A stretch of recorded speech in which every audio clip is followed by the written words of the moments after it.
Bonjour messieurs dames, aujourd'hui petite vidéo sur un point de théorie qui est important quand on traite ce thème de calcul différentiel, c'est ce qu'on appelle les opérations sur les dérivés.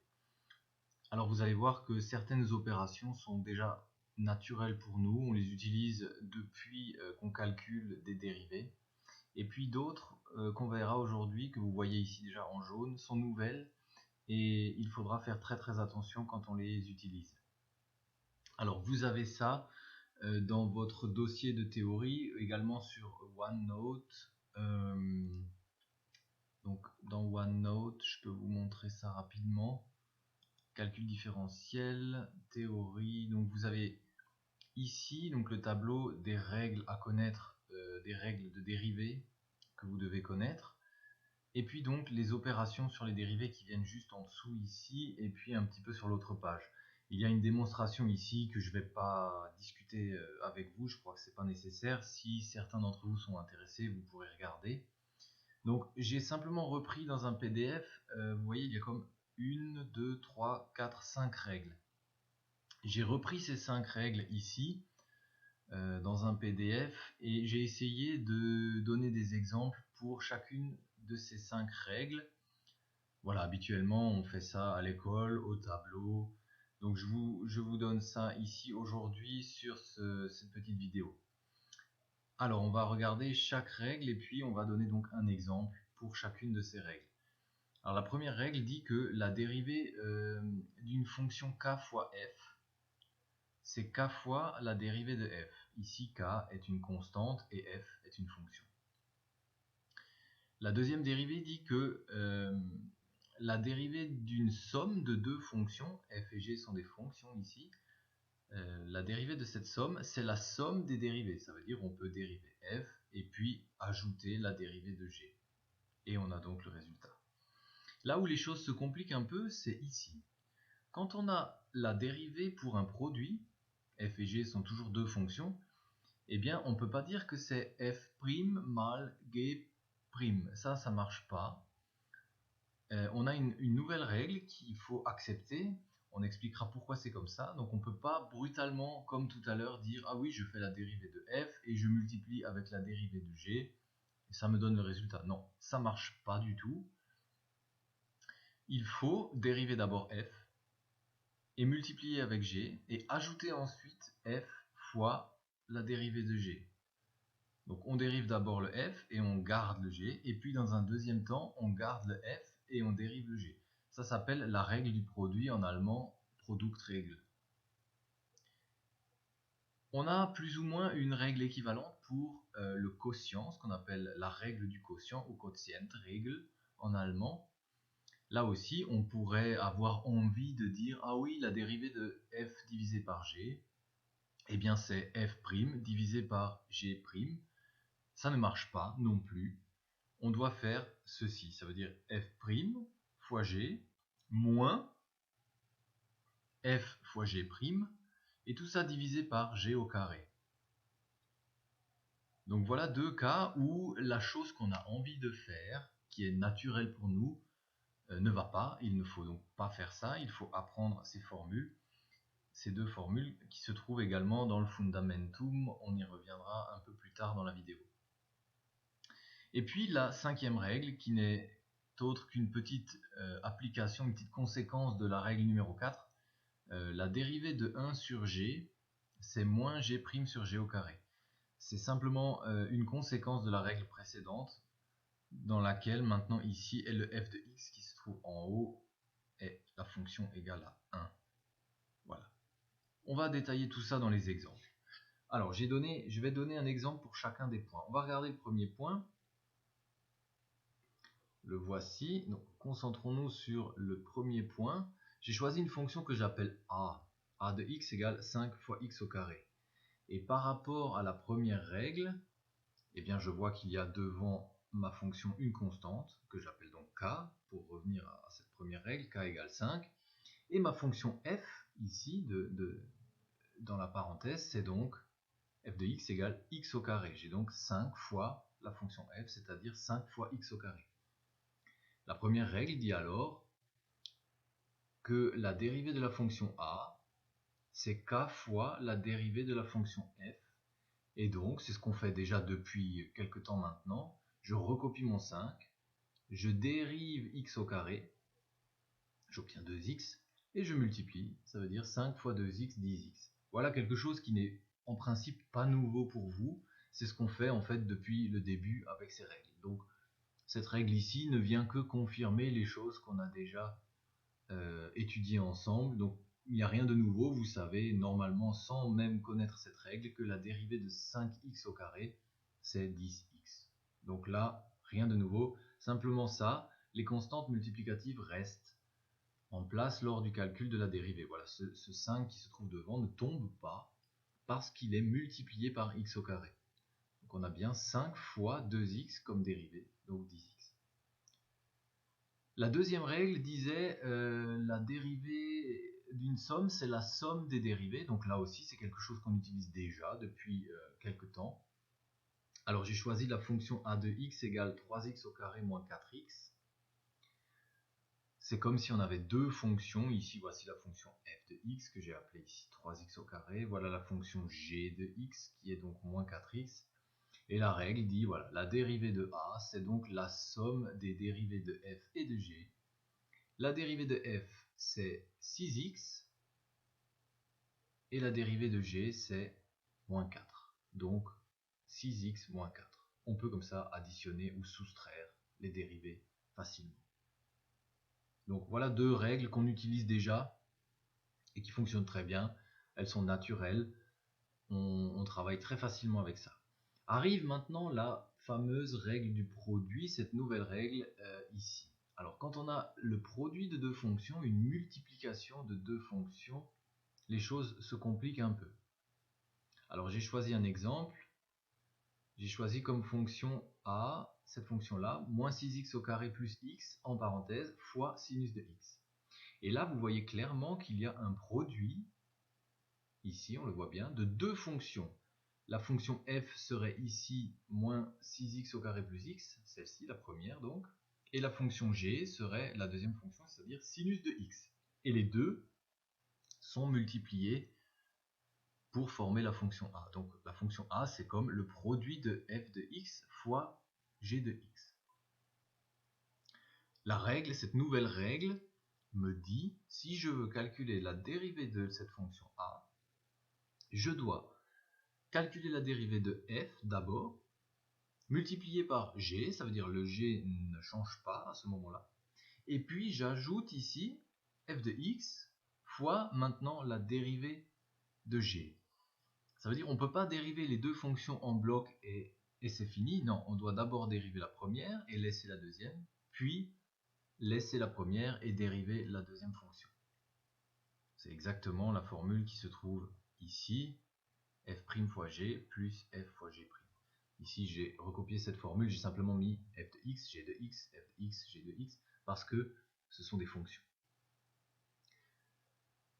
Voilà, donc si j'écris ça, je sais maintenant qui est le f de x, je sais qui est le g de x, et donc j'utilise ma règle. Je dois d'abord calculer la dérivée de f. La dérivée de cette fonction ici, c'est moins 12x plus 1. Je rappelle que la dérivée de x, c'est 1. J'écris donc ça ici. Voilà, ça correspond à mon f' de x, en parenthèse. Je recopie ensuite la fonction g de x qui ne change pas. Donc ma fonction g de x, c'est sinus de x. Sinus de x, ok, j'ai rien changé. Et je continue. J'ajoute maintenant la fonction f de x qui est moins 6x au carré plus x, en parenthèse, la voici. Et pour finir, je multiplie avec la dérivée de la fonction g. Je vous rappelle que la dérivée de la fonction sinus de x, c'est cosinus de x. Voilà. Et ça, c'est donc le résultat de la dérivée de la fonction a, qui était donc le produit de ces deux-là. Donc, bien sûr, le résultat n'est pas beau, il est assez long et complexe, on ne peut pas vraiment simplifier davantage cette chose compliquée, mais c'est comme ça, et seulement comme ça, que vous devez calculer la dérivée quand vous avez une multiplication à un produit de deux fonctions. C'est pour ça qu'on appelle cette règle product règle, c'est la règle du produit de deux fonctions. Donc attention, vraiment, quand vous rencontrez des produits de fonctions, Ne faites pas cette chose naturelle qui serait de dériver celui-là et tout multiplier. Non, ça ne marche jamais. Vous devez utiliser cette règle. Cette règle marche toujours dans le cadre d'un produit. Vous trouvez cette règle aussi, page 56, dans le Fundamentum. Je ne sais pas si je l'ai déjà dit. Voilà, vous voyez ici. Quatrième règle qu'on appelle Quotientregel, la règle du quotient. Alors j'ai donné un exemple ici, voilà un quotient de deux fonctions. Vous avez en haut une fonction 5x plus 6 qui va jouer le rôle de f de x. Et en bas vous avez une fonction x puissance 3 qui va jouer le rôle de g de x. Et la règle qu'on a ici nous dit, voilà, la dérivée de ce f sur g se calcule de cette manière. J'ai repris cette formule ici. Donc la dérivée de ma fonction a de x, c'est donc maintenant f' fois g moins f fois g' sur g au carré. C'est cette règle-là que j'utilise, c'est cette règle-là que vous devez connaître pour calculer la dérivée d'un quotient. Alors typiquement, ces fonctions, vous les connaissez, messieurs, dames, ce sont des fonctions rationnelles. On en a déjà parlé, on a étudié les asymptotes de ces fonctions, les limites, etc. Et bien maintenant, on doit apprendre à calculer la dérivée d'une fonction comme ceci. Et on doit donc utiliser cette règle du quotient. Donc c'est parti, je calcule d'abord la dérivée de f. Comme f de x c'est 5x plus 6, la dérivée c'est simplement 5. Que j'écris ici en parenthèse. Je multiplie alors avec g que je ne change pas. Donc g de x c'est x puissance 3. J'écris ici en parenthèse x puissance 3, c'est mon g de x. Ensuite on calcule moins f de x qui est 5x plus 6 fois la dérivée de g, ça veut dire g' qui est 3x au carré. La dérivée de x puissance 3, je rappelle, c'est 3 fois x au carré. Et je divise tout ça par la fonction g au carré. La fonction g est x puissance 3 au carré. Je vais donc trouver comme puissance 3 fois 2, ça veut dire x puissance 6 en bas. Et en haut, je vais simplifier, donc j'ai ici 5x puissance 3 que je retrouve là. Ensuite, j'ai ce terme qui vient multiplier 5x, ça fait 15x puissance 3. J'ai un x ici et encore 2x là-bas, ça fait x puissance 3. Et le moins devant, donc moins 15x puissance 3. Et également le deuxième terme va donner 6 fois 3, 18x au carré, avec encore une fois ce moins parce qu'il est devant la parenthèse, donc j'arrive sur moins 18x au carré. Je peux rassembler les deux premiers termes ici. Je vais avoir moins 10x puissance 3. Le dernier terme reste moins 18x au carré.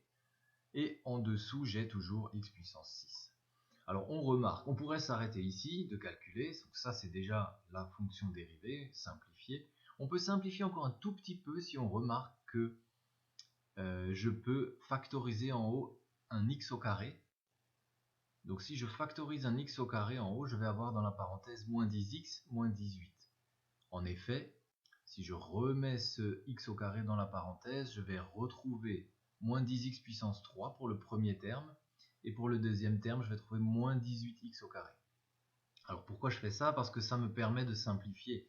On a x puissance 6 en bas, et ici on a fait sortir x puissance 2. On peut donc simplifier 2x en haut et en bas. Ça veut dire en haut, le x au carré se simplifie, va tomber. Et ici, on va en avoir 2 de moins qu'on a simplifié avec cela. Donc il reste x puissance 4 en bas. Et en haut seulement, donc la parenthèse qui était moins 10x moins 18. Et donc voilà le résultat de la dérivée de la fonction a du début. Voilà, donc vous voyez qu'il est nécessaire de connaître ces deux formules. C'est le point de départ du calcul et ensuite c'est seulement voilà, remplacer tranquillement, calculer là où c'est nécessaire. Mais il faut connaître ces formules et je dirais il faut aussi pouvoir reconnaître en regardant la fonction tout de suite de dire ah, attention ici, si je dois calculer la dérivée, je devrais utiliser la règle du quotient. Et ici, quand vous voyez une fonction de ce type-là, vous devez vous dire tout de suite c'est un produit de deux fonctions, donc je vais utiliser la règle du produit.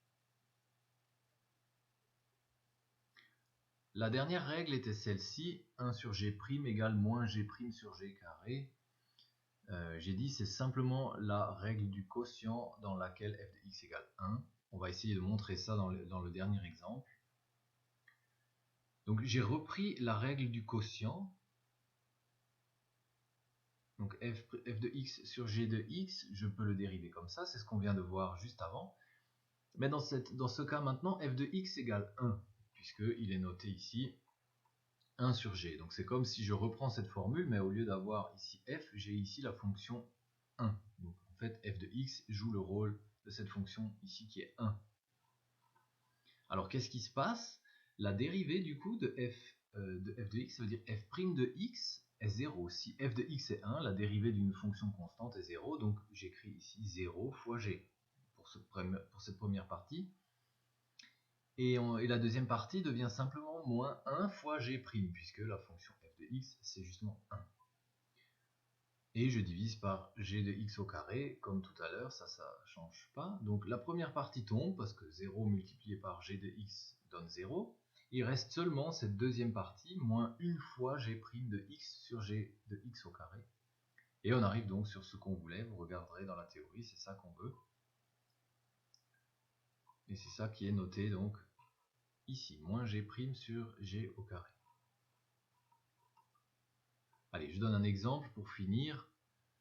Donc si je définis cette fonction a de x comme 1 sur cosinus x, alors voilà, le f de x va être 1, justement, c'est la fonction au-dessus, et la fonction g en dessous va être cosinus x. La règle me dit que la dérivée de la fonction a, c'est moins g' de x sur g au carré. Alors g', c'est donc la dérivée de cosinus x, et la dérivée de cosinus x, si vous vous rappelez bien, c'est moins sinus de x. N'oubliez pas le moins qui se trouve ici devant, qu'on retrouve donc là. Et en bas, j'ai g de x au carré. G de x au carré, c'est donc cosinus de x au carré, que je ne peux pas simplifier davantage, donc je l'écris comme ceci. La seule chose que je peux simplifier sont les deux moins. On a le moins qui se trouve ici devant la formule, et le moins qui venait donc de la dérivée de la fonction g. Je peux les rassembler ensemble pour avoir donc plus ici, et je termine donc avec sinus x sur cosinus x au carré. Voilà donc pour ces nouvelles règles, messieurs, dames. Je vais vous donner dans les devoirs de cette leçon quelques fonctions à dériver qui vont justement utiliser donc ces deux nouvelles règles, essentiellement la règle du produit et la règle du quotient qu'il vous faudra bien connaître dans la suite de ce thème. Voilà.